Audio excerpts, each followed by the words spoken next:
When it comes to the laws that govern Dragon Ball, one rule seems to be the most prominent. Everything old becomes new once again. Hello there, beautiful friends from around the world.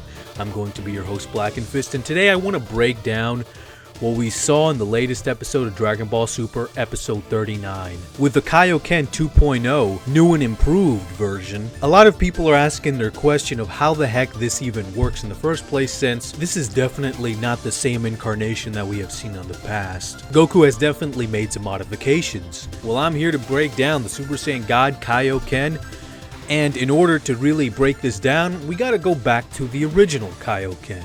The Kaioken was one of two techniques that King Kai taught Goku. It was a technique that dramatically increased power, speed, the senses, in orders of magnitude greater depending on how far you pushed the power. The huge drawback, however, was that because this power was so sudden and so great, it came at a price of destroying your own body. So controlling your ki was of the utmost importance when using this technique. This is what Goku stressed when this technique was first introduced. Now eventually the Kaioken did lose prominence, and you could really sum that up in two words: Super Saiyan. With the introduction of the Super Saiyan transformation, giving Goku a power boost far beyond what the Kaioken can do, with none of the drawbacks of actually destroying your body, it seemed that the Kaioken was becoming an extremely obsolete technique. If we are to believe the Daizenshuu that the Super Saiyan transformation is 50 times your normal power, essentially Goku would have to do a Kaioken X50 in order to achieve the same result. Considering that Goku only went up to X20, and because of the surge of power that you gain from it could only be sustainable for short periods of time, it's pretty easy to see why Goku rarely used this technique. There is one exception, however. In the filler mini arc where we see the adventures Goku goes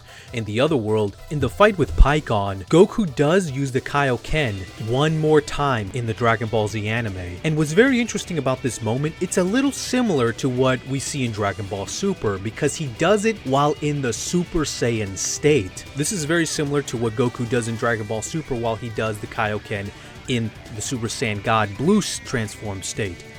However, there is one key exception. The way the Kaioken was portrayed in this moment was exactly similar to the way it was portrayed in other moments. It was a short burst of energy that could only be sustained for a short period of time. And since then, many fans have asked the question, why has the Kaioken been abandoned? But now we enter Battle of Gods, and with the introduction of two things really, God transformations and God Ki, kind of completely changes the game here. As we have seen from Dragon Ball Super, and with the training that Vegeta and Goku both underwent, they underwent a training where they had to control their Ki to almost a perfect degree. They were trapped in some room or dimension, you could say, where they could not move if the slightest bit of Ki escaped their body. And I do believe that when Goku went through this training, and with the help of the Super Saiyan God transformation and the utilization of God Ki, that the Kaioken could be a viable technique once again. Because with the ability to control your own ki to almost a perfect degree, and with the order of magnitudes greater power that the Super Saiyan God transformation brings, it seems that Goku can now sustain a Kaioken without it fizzling away in short bursts. And this is what we saw in Dragon Ball Super. Now, one thing of course that I must ask is, in Dragon Ball Super, he did use a 10x Kaioken against Hit.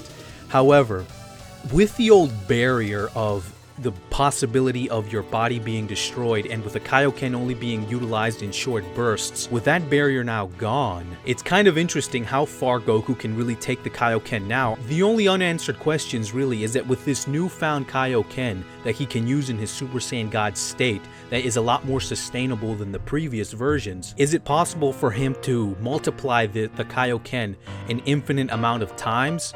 Well, probably not. There's probably some limiting factor, but what's really stopping him from Xing the Kaioken 100 times? These things have yet to be explained, but it definitely seems that the Kaioken will play a pivotal role from now on for Goku, at least for a while now. Now, of course, in Dragon Ball, there always comes new techniques and new things that could make these things obsolete once again.